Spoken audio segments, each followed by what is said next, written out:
2017년 첫날 첫 주일 예배를 이렇게 신년 예배로 드릴 수 있게 되어서 너무나 감사하고 또 주님 앞에 찬양을 드립니다.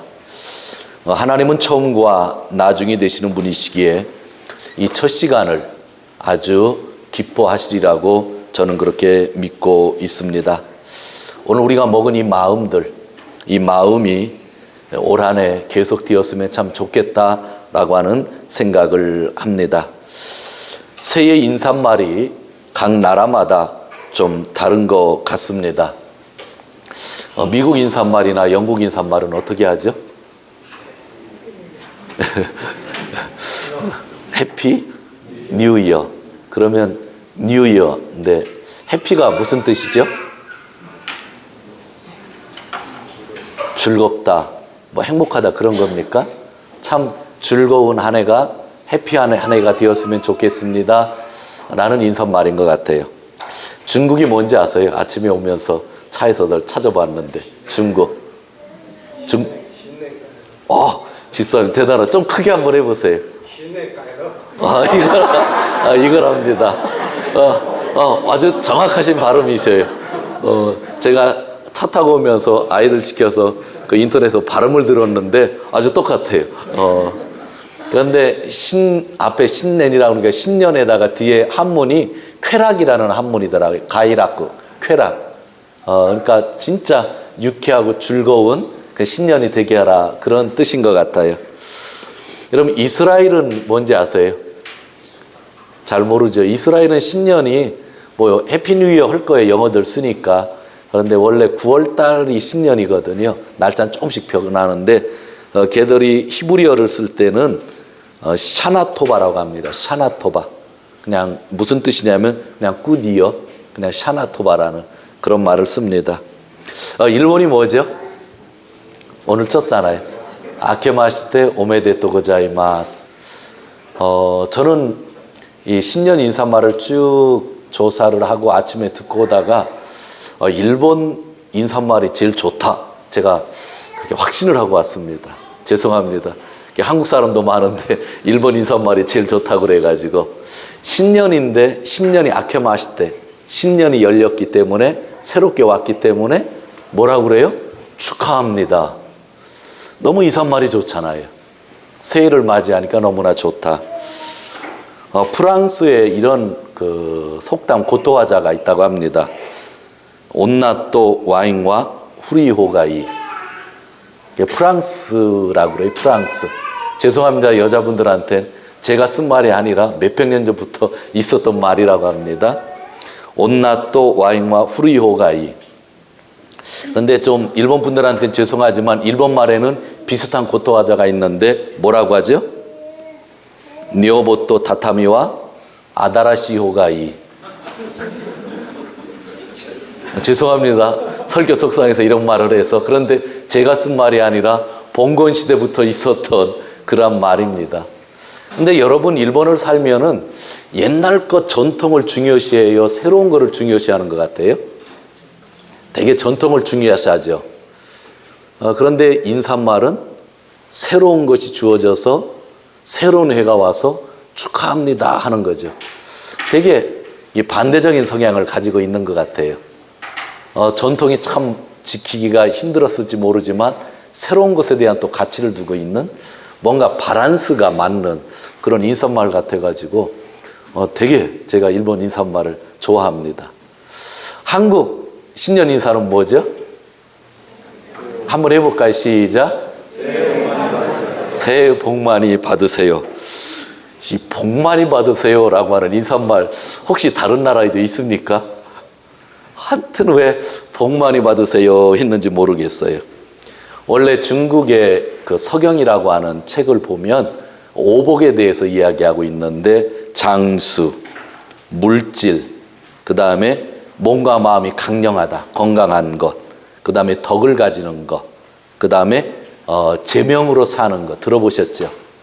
그런데 좀 서민들이 쓰던 오복이 있는데 서민들이 쓰던 오복은 장수, 물질, 강령, 그 다음에 명예랑 자손이 많은 것.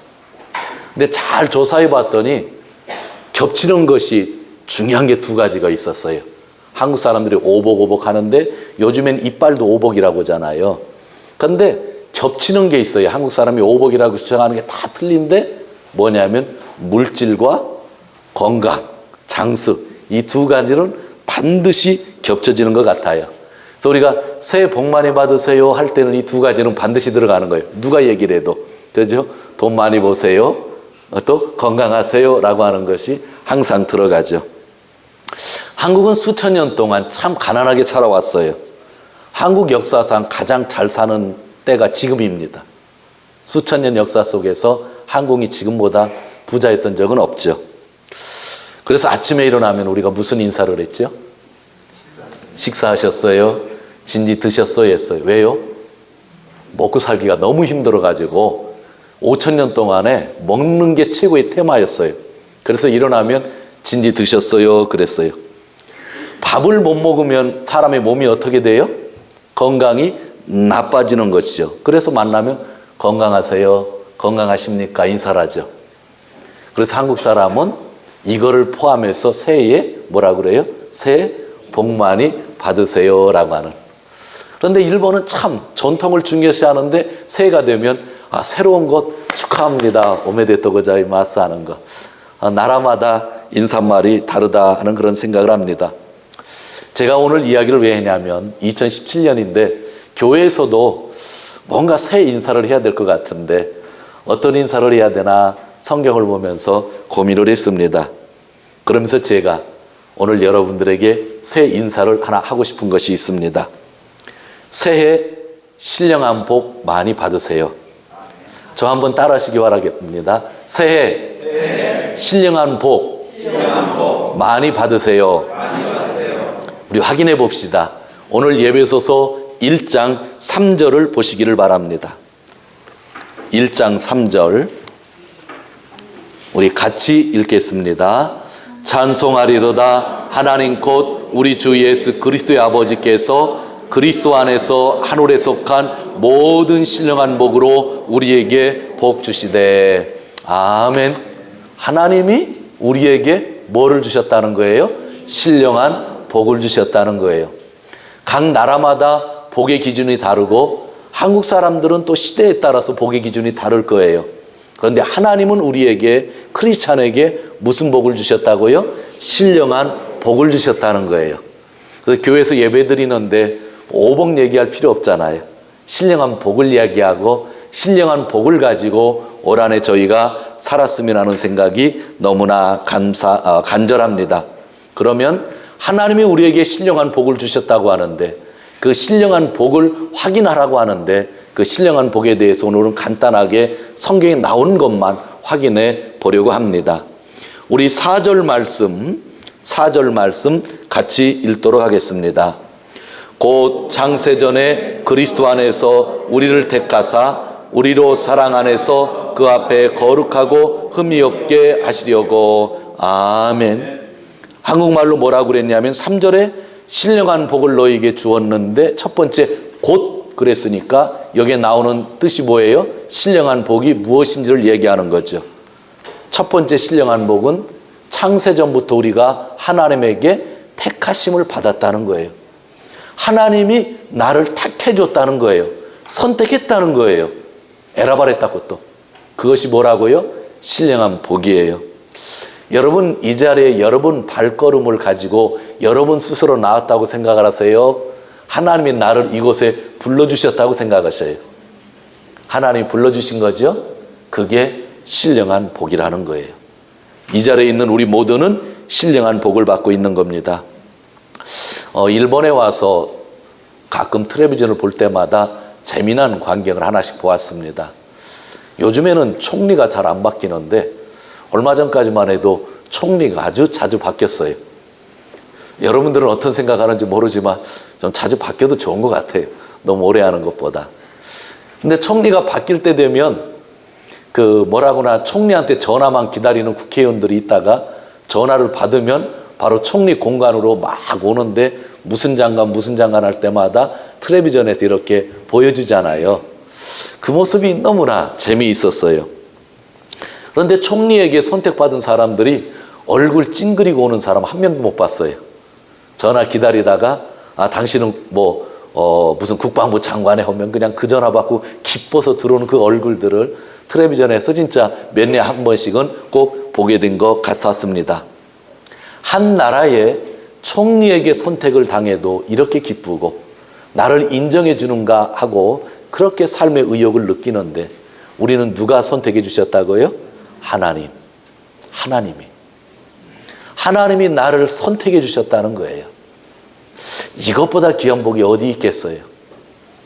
자, 저를 한번 따라하세요. 하나님이 나를 선택하셨다. 아멘. 자, 그 다음에 하나님 주신 신령한 복입니다. 5절입니다. 우리 5절도 같이 읽습니다. 그 기쁘신 뜻대로 우리를 예정하사 예수 그리스도로 말미암아 자기의 아들들이 되게 하셨으니. 두 번째 신령한 복은요, 하나님이 우리를 자녀로 삼아 주셨대요. 자녀. 저희 어머니가 아직 살아 계신데 아마 제 설교는 듣지 못할 거니까 제가 이야기할 수 있습니다. 저는 죄송하지만 저를 낳아준 부모를 생각할 때 감사는 하는데 감동은 없는 것 같아요. 여러분들 어떠세요? 부모님을 사랑하고 감사하는데 부모님이 나를 낳아줬다고 하는 거 느낄 때마다 막 감동하세요? 한두 분은 있겠죠. 없다고 하면 또 큰일 나죠. 선치는 저의 아버지죠. 제가 15살 때 돌아가셨기에 별로 기억이 없습니다. 그런데 별로 기억은 없는데 몇 가지 기억이 남았는데 대부분 나쁜 기억이에요. 좀 슬프죠? 15살 때 돌아가셨는데 기억이 조금밖에 없는데 나쁜 기억이 좀 많은 것 같아요. 어머니는 아직 건강하시지만 어제 가만히 생각해 보니까 어머니랑 같이 산 시간보다 저희 아내랑 같이 산 시간이 이제 더 길더라고요. 어머니가 끊임없이 기도를 해주는 것이 저에게는 정말 힘이 되고 은혜이며 감사하지만 어머니의 자녀라고 해서 막 감동이 되는 건 없는 것 같아요. 제가 불효자식입니까? 저희 어머님이 이 설교를 들으면 나 빨리 세상 떠나야지 할지 모르겠지만 감사는 한데 감동이 없어요. 여러분은 어떠세요? 여러분이 부모님을 생각하고 그분들의 자녀라는 것을 생각할 때마다 진짜 감동이 있으세요? 감동이 밀려오십니까? 연민의 정은 있겠고 내가 못한 것 때문에 마음이 아파지고 눈물이 나는데 진짜 감동이 있느냐는 거예요. 우리들의 부모를 세상에 보내주신 분이 있으셔요. 그분이 하나님이신데 그분이 우리를 자녀로 삼아주셨다는 거예요. 그런데 그것도 이전부터 우리가 죄인이었을 때부터 우리를 선택해서 자녀로 삼아주시는 축복을 주셨다는 거예요. 이것이 오늘 성경은 신령한 축복이라고 이야기하는 겁니다. 우리들의 자녀가 어려움을 겪을 때 우리는 어떠한 반응을 보입니까? 내가 대신 어려움을 겪어서라도 자녀를 구하고 싶은 마음 간절할 겁니다. 저희 교회에서 제일 어린 아이가 진우입니다. 맞죠? 혹시 임신하신 분 있으세요? 아직 1살 안 됐죠?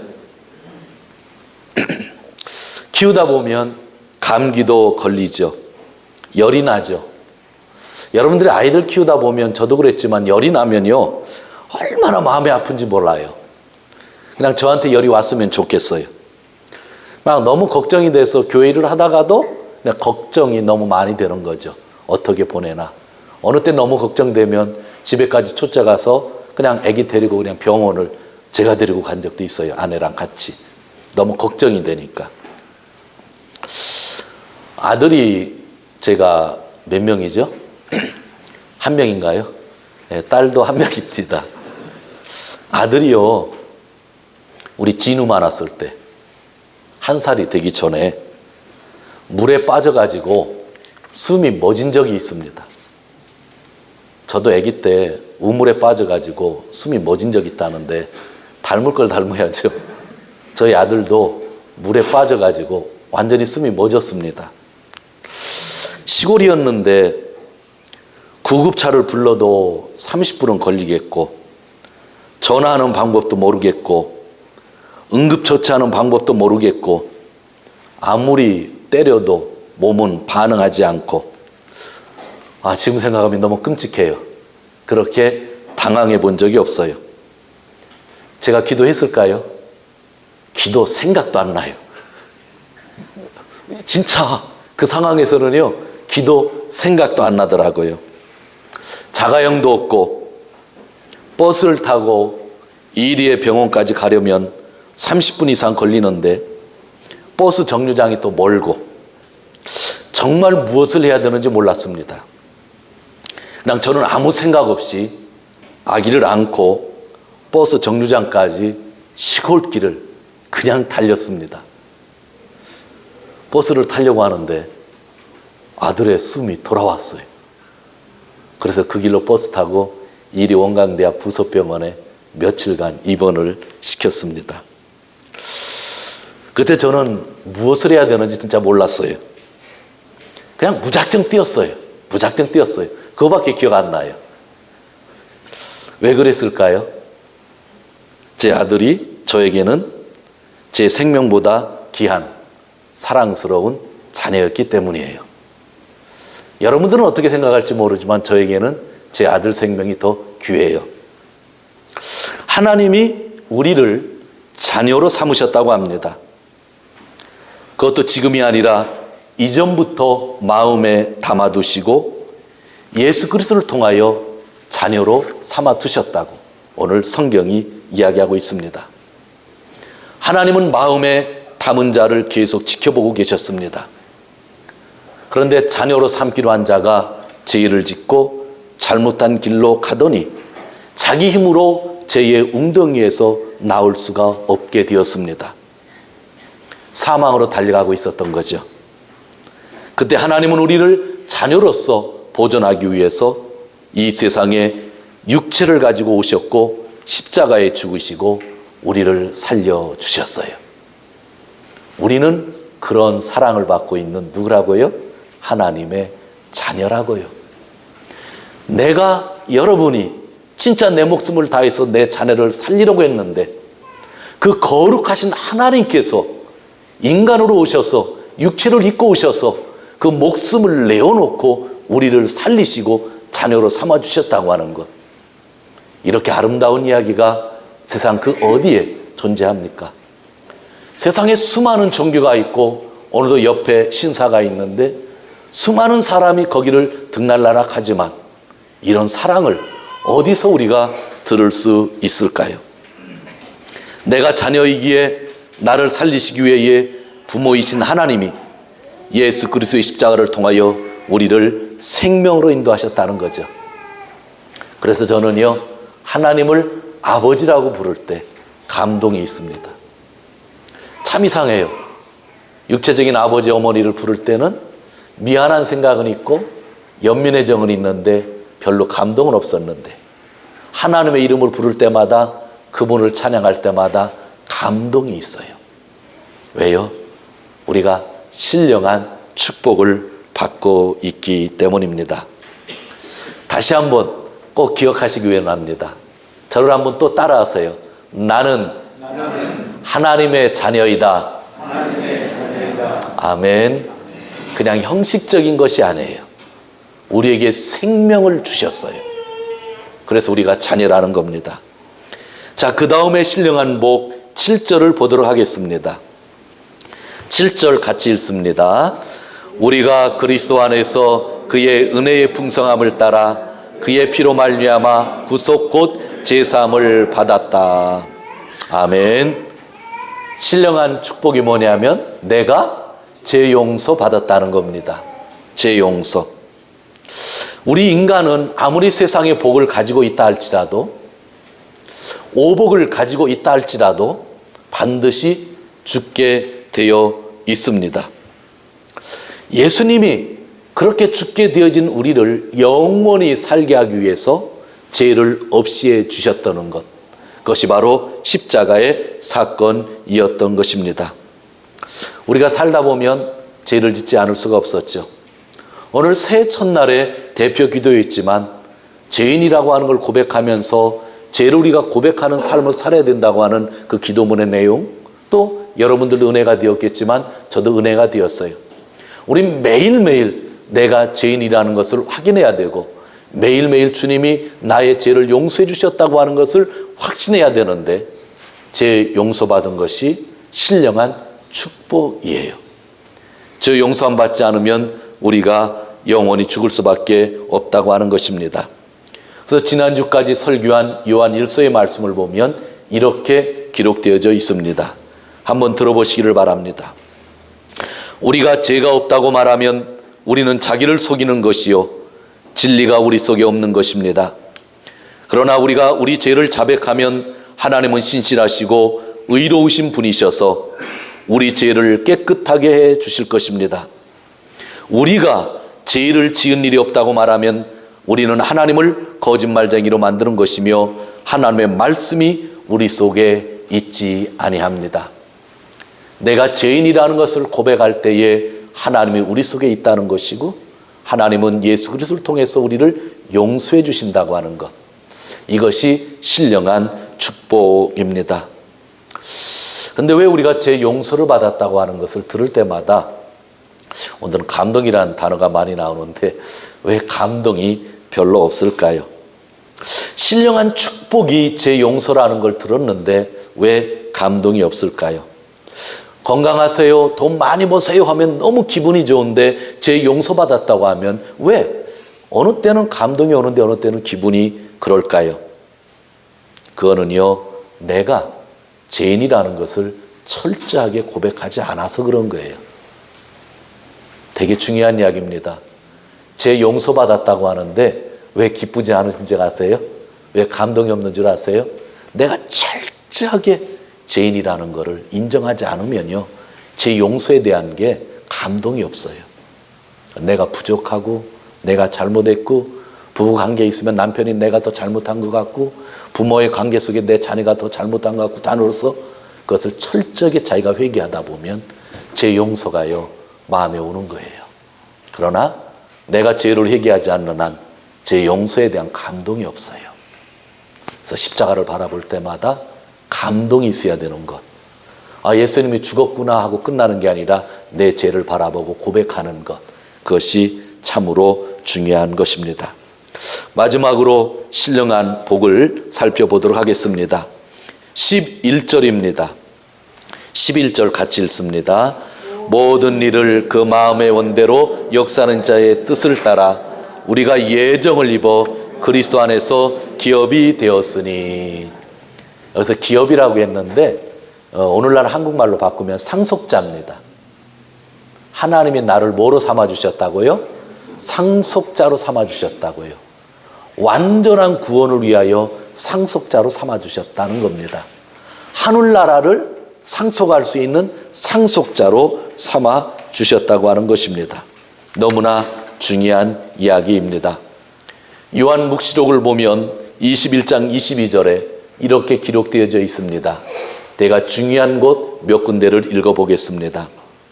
새하늘과 새 땅이 기록되어 있는데 그것을 상속받는 것인데, 그 나라에서는 다시는 죽음이 없고 슬픔도 울부짖음도 고통도 없습니다. 생명수 샘물을 거저 마실 수 있습니다.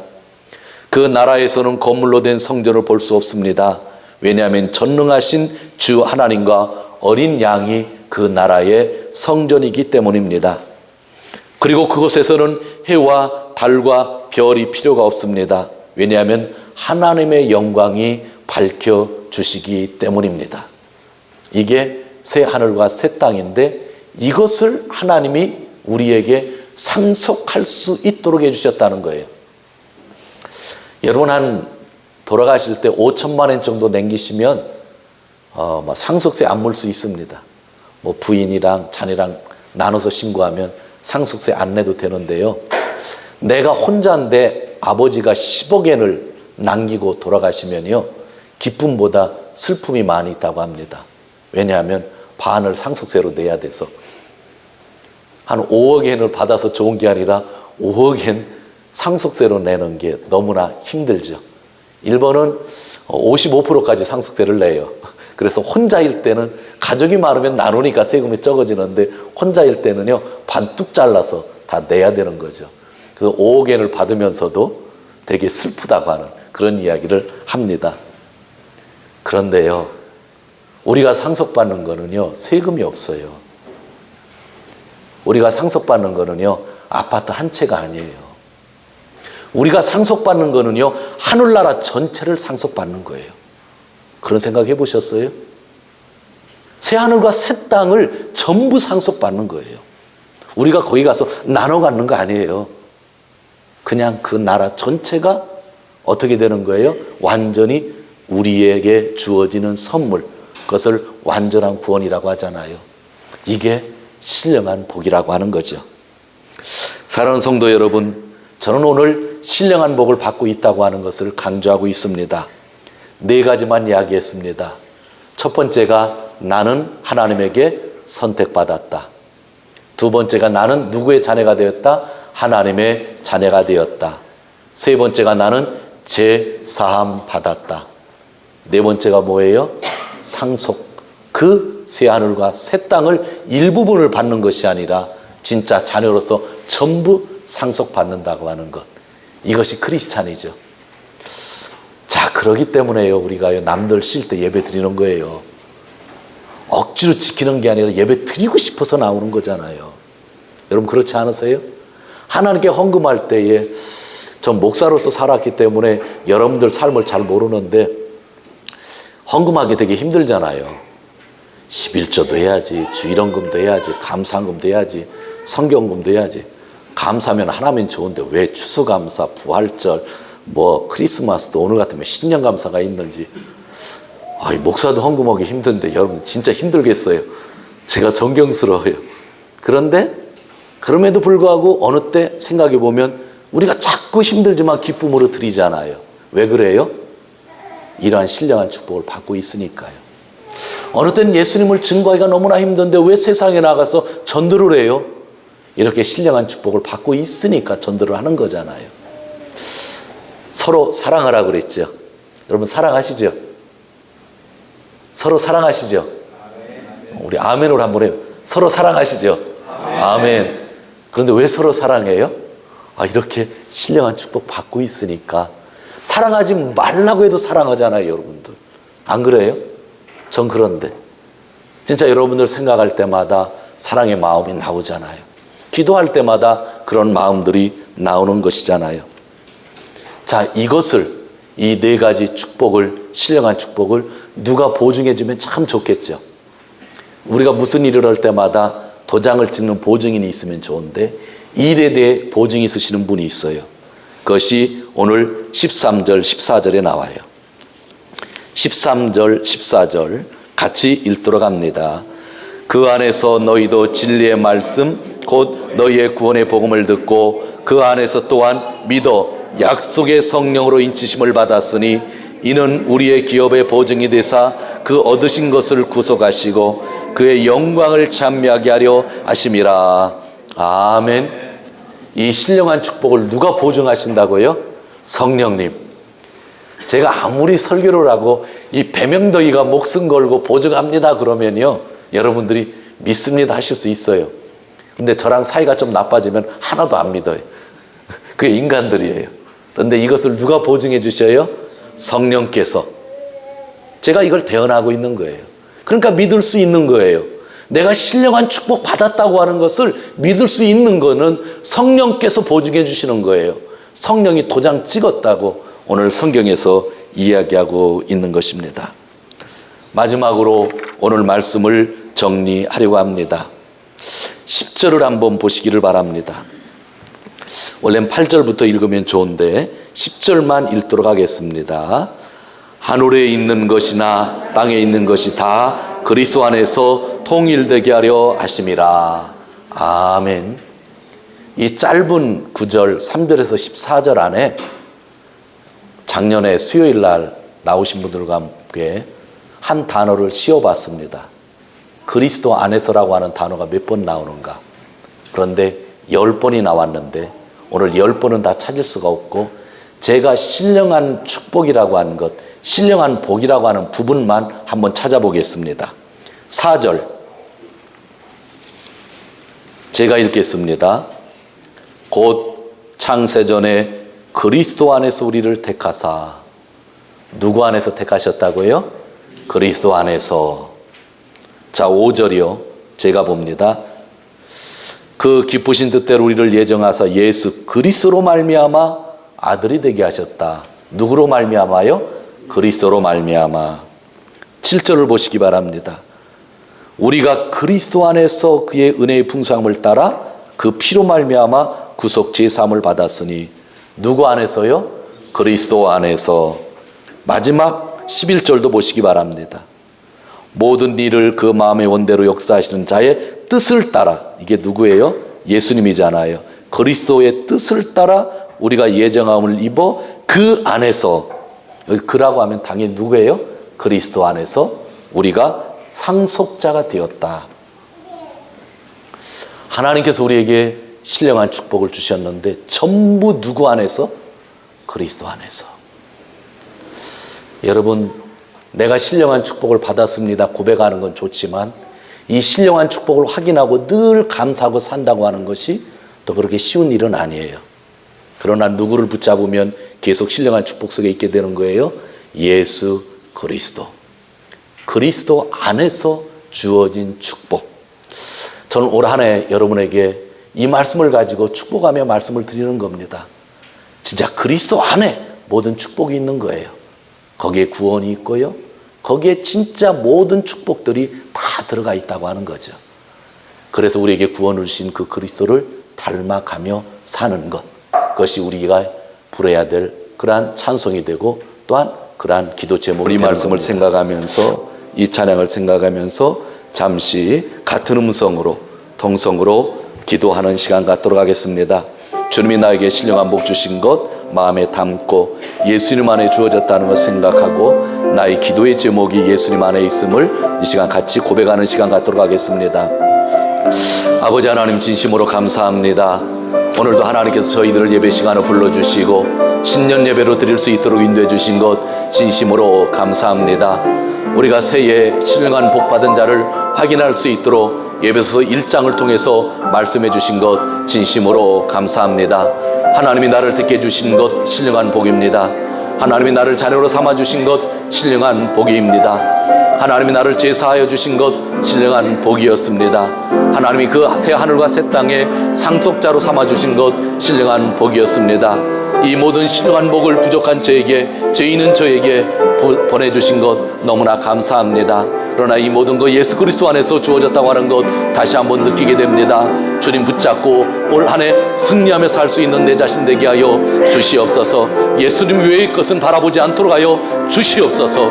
이 말씀이 내 마음속에 가득할 수만 있도록 붙잡아 주시기를 간절히 바라 고함을 드립니다. 우리 모든 성도님들 이 마음을 가지고 기도하고 있습니다. 마음을 열어주시고 축복하여 주시고 주를 바라볼 수 있는 한 해가 되어줄 수만 있도록 인도하여 주시옵소서. 오 주여 성령 보증시켜 주셔서 너무나 감사합니다. 그렇게 살게 하여 주시옵소서. 우리가 신령한 복을 받고 있음을, 우리가 하나님의 택하심을 받았고 하나님의 자녀가 되었고 죄 용서받았고 새 하늘과 새 땅의 상속자가 되었다고 하는 것을 성령께서 알게 해 주시니 진심으로 감사합니다. 이 모든 일은 예수 그리스도 안에서 주어진 일입니다. 올 한 해 우리의 기도의 제목은 진짜 예수님을 닮아가는 것이 우리의 기도의 제목이 되게 하여 주시옵소서. 하나님 감사합니다. 예수님의 이름으로 기도하옵나이다. 아멘. 준비.